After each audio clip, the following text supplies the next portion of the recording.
বাংলাদেশের সাবেক সেতুমন্ত্রী ওবায়দুল কাদের সাহেব উনি বলতেন, এরা কারা, কোত্থেকে এলো? আরে বাবা, ওরা কারা, কোথা থেকে এলো তুমি জানো না? না, তুমি বাঙালি না, তুমি ইন্ডিয়ান, তুমি বাংলাদেশি না, তুমি বলো এরা কারা, কোত্থেকে এলো? পাগলের ঘরের পাগল।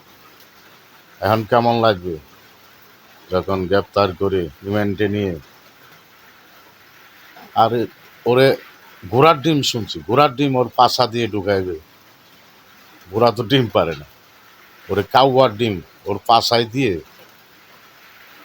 ওর কাছ থেকে জবাব জবাব নেবেন, জবানবন্দি, যে ওরা কারা, কোত্থেকে এলো, কেন বললো এই কথা, কেন বললো, ওরা কারা, কোথা থেকে এলো? উনি কি বাংলাদেশি ছিল না? উনি কি ইন্ডিয়ান নাগরিক? বাংলাদেশের মানুষ উনি চিনতে পারে না, ইন্ডিয়ান নাগরিক ছিল মনে হয়। তার কাছ থেকে এই তথ্যটা নেবেন। আইন শৃঙ্খলা বাহিনীর কাছে আমার এই অনুরোধ। আসসালামু আলাইকুম।